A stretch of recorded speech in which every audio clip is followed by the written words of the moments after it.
He's the one that can create all from nothing to something. So let us pray and let us thank Him for each day. Waalaikumsalam warahmatullahi wabarakatuh. Ustadz, mohon nasihat kepada kami yang istrinya ikut bekerja kantoran. Kadang ada rasa rezeki berkurang jika tidak ikut istri bekerja. Di sisi lain, khawatir anak hanya punya waktu sedikit dengan ibunya. Syukran. Afwan. Al-Karim, bertakwalah kepada Allah. Allah sudah membuat aturan. Ada aturan di Quran. Quran surah An-Nisa, jawabannya ayat ke-34. Pelan-pelan. An-Nisa ayat ke-34. Itu ada pembagian dua tugas. Dan uniknya nanti orang Jepang yang praktekkan. Ya. Mereka punya programnya. Anda harus bedakan bekerja dengan mencari nafkah, itu lain. Ya. Bekerja dengan mencari nafkah, itu lain. Ya. Seorang suami ketika akan menikah, ingat ya, bukan ketika telah menikah, akan menikah, itu ditegaskan oleh Quran, tugasnya akan menjadi imam. Imam, pemimpin. Ya, pemimpin, jelas ya. Ar-rijalu qawwamuna 'alan nisa. Kalau Allah sudah menyebutkan pemimpin, berarti dua aspek, dunia dan akhiratnya. Ya. Aspek akhirat itu pemimpin dalam ibadah spiritualnya. Di bapak misal, mohon maaf, di Masjid Al-Ihsan jadi makmum, pulang ke rumah jadi imam. Ya. Sifat seorang imam artinya jadi pendahulu, dia mimpin, yang dipimpin mengikuti bacaan imam, gerakan imam, dan seterusnya. Bagaimana Anda bisa menjadi imam kalau tidak mengerti bacaannya? Tidak tahu gerakannya. Karena itu seorang suami ketika bersiap akan menikah, dia mesti belajar bagaimana cara jadi imam yang baik. Tidak mungkin seorang ditugaskan jadi pilot kalau tidak bisa mengendarai pesawatnya. Ya. Tidak mungkin jadi masinis kalau tidak bisa mengendarai keretanya, itu nggak mungkin. Karena itu belajar. Minimal perbaiki bacaan Qur'annya, perbaiki, ya. Kan tidak menarik kalau ada ayah diperbaiki oleh anaknya yang 5 tahun. Ya, bertakwalah kepada Allah. Anak antum sudah bisa memperbaiki, antum sendiri nggak memperbaiki. Dan akan ditanya, kamu yang jadi imam kenapa tidak disempurnakan? Ya. Pernah ada kisah yang kami terima beberapa waktu yang lalu, saya pernah sampaikan. Makanya kalau bapak ibu kedatangan seorang pemuda, ya, kata Nabi, yang diridhoi baik akhlaknya, itu segera nikahkan. Kedatangan seorang pemuda yang akhlaknya paling bagus, ya. Kan ada 4 ya yang biasanya ukurannya. Tuli jamaliha, karena cantiknya, karena gantengnya, ya. Walaupun itu relatif ya. Orang bilang cantik relatif, kalau jelek mutlak katanya. Tapi kan itu ukuran, ya. Yang kedua, hartanya. Ini seringkali salah memahami. Hartanya itu disebutkan kaya, bukan. Kalau untuk perempuan yang bisa memanage harta suami dengan baik, untuk perempuan. Jadi kalau misalnya laki-laki mencari calon istri, carilah calon istri yang bisa memanage harta suaminya dengan baik. Cari, jangan melebihi kemampuan. Misal Anda kemampuan dapat 5 juta, cari istri yang zakat malnya aja salonnya sudah 10 juta misal. Gak akan nyambung, ya. Nah, tapi kalau laki-laki, termasuk juga perempuan nanti, ya, yang ketiga nasab. Ketiga nasab. Di satu, kecantikan, ya, keindahan. Yang kedua, itu harta benda. Ketiga, nasab. Asal muasal, keturunan dari siapa dia. Ditelusuri dari orang baik atau yang kurang baik, lingkungannya seperti apa, pendidikannya seperti apa untuk menyesuaikan. Tapi yang keempat, didiniha, karena agamanya, akhlaknya. Khusus untuk laki-laki, kalau ibu kedatangan seorang laki-laki, bapak, ternyata akhlaknya bagus, luar biasa, agamanya kuat, itu segera terima. Sayang kalau kehilangan. Taribat yada, Allah akan jamin beruntung dalam rumah tangganya. Ya. Tidak cukup dengan amin, cek dulu, lihat ya. Ada yang datang, lihat. Pernah ada seorang kiai kedatangan langsung 3 orang melamar. Saya dapat cerita itu kisah. Itu tahu, diperebutkan, nah perempuannya cantik, baik, ditanya kan, Masya Allah. 3 datang, kamu siapa anak pertama? Saya Anas pak. Ya udah baca surat An-Nas katanya. Bacakan An-Nas, kemudian selesai, ya sudah cukup bagus. Kamu nak yang kedua? Saya Torik pak katanya. Ya udah baca surat At-Torik. Was-samai wat-tariq. Selesaikan, baik, selesai. Yang ketiga belum ditanya udah pucat. Kamu siapa nak? Saya Imran pak katanya. Pak ya, saya Imran. Dia belum selesai, tapi panggilan sehari-hari kulhu pak katanya.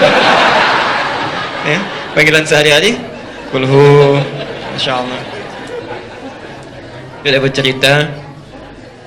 Tapi masya Allah, mohon maaf, tapi ini nyata. Saya pernah sampaikan juga di sini. Tapi ini pertanyaan nyata waktu di Panjalu pulang ke Garut.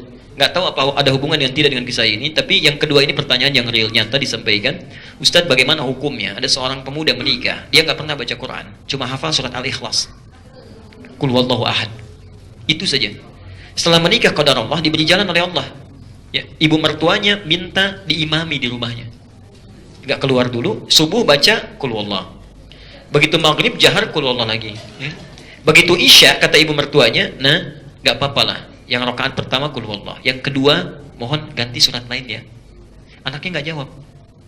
Begitu takbir, waladdallin, rakaat kedua diam lama begini. Masya Allah. Ditunggu-tunggu dikira berpikir cari ayat, ternyata itu berbelok begini. Mah, boleh nggak qul huwallah lagi? Itu nyata ditanyakan pada saya di Garut. Apa hukumnya orang sholat seperti itu? Saya bilang batal pasti sholatnya dan dia mesti belajar. Maka Anda yang sudah siap menjadi seorang suami itu mesti belajar. Nah, dalam hal urusan kepemimpinan dunia itu pun sama. Bima faddalallahu ba'dahum ala ba'din wa bima anfaqu min amwalihim. Kelebihan laki-laki dibanding dengan perempuan, laki-laki diberikan perangkat mencari nafkah. Ini poinnya. Jadi kalau Anda ikuti petunjuk ini, nafkah ya, bukan bekerja, ingat, nafkah, nafkah. Jadi nafkah itu tugas yang melekat pada suami, bukan istri. Di rumah ada suami, istri, 3 orang anak, 1 orang yang bantu. Ya, misal. Jadi ada 6 orang. Begitu suami mencari nafkah, dilakukan sesuai petunjuk Allah, nanti Anda keluarkan lagi ayat yang lainnya. Bagaimana cara mencari nafkah? Kalau ingin yang standar, Al-Baqarah 168, itu sama dengan non-muslim, sama aja. Kalau ingin agak cepat, nyarinya nggak susah, datang rezekinya mengalir dengan mudah, Al-Baqarah 172. Kalau nggak terlalu lambat, tapi cepat sekali datangnya, bahkan belum minta sudah turun, baru gerak dikit aja, itu Masya Allah. Al-A'raf 96, ada turunannya ya. Tapi Anda yakinkan dulu, tugas cari nafkah itu saya. Siapkan, tunggangi ayat-ayatnya, keluarkan, Anda amalkan. Itu dijamin langsung. Rizki orang serumah diturunkan oleh Allah di tangan Anda para pria. Rizki orang satu rumah, 6-6-nya. Tapi kalau dibalik, yang istri yang mencari nafkah, bukan bekerja ya, istri yang mencari nafkah, maka jangan harap rizki orang serumah akan diturunkan pada istri. Tidak. Hanya untuk pribadinya saja.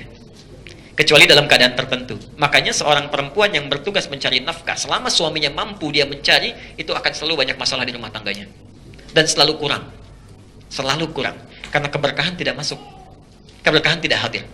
Nah, kalau suami sudah mencari nafkah, perempuan ada hobi bekerja, ada yang dagang, ya, macam-macam dan sebagainya, itu tidak dilarang. Cuma bahasa riwayatnya disebut kamu sulit nantinya. Capek, tugas terabaikan. Sebagian tanggung jawab yang harus melekat pada diri perempuan yang tidak bisa diselesaikan oleh laki-laki, maaf, tertunda, minimal terabaikan. Karena itu bagi perempuan-perempuan yang berniat untuk bekerja, misalnya, mohon maaf, maka pastikan tanggung jawab yang berada di rumah dan itu akan ditanya oleh Allah, itu sudah selesai. Sudah selesai. Pastikan itu. Ya. Tapi yakinkan pada diri kita, kalau pada saya silahkan ragu, tapi pada Allah jangan ragu. Saya punya keyakinan sampai hari ini, demi Allah saya katakan, sampai hari ini. Saya minta istri saya untuk di rumah, mendidik anak, perhatikan, Masya Allah. Dan itu tidak mudah, tidak mudah. Ya. Tolong jaga, kemudian kita seimbangkan, sudah. Rizki urusan Allah. Saya hanya bergerak, Allah yang akan berikan. Masya Allah. Apa yang terjadi? Alhamdulillah sampai hari ini selalu cukup. Tidak pernah kurang. Tidak pernah kurang. Yang paling menarik dan tidak susah, gitu. Tidak susah. Kita butuh sesuatu, Alhamdulillah Allah kirimkan. Ya, kita berikhtiar, tapi harus ada ikhtiar. Harus ada ikhtiar. Ya. Ada kemudahan, Pak, Bu.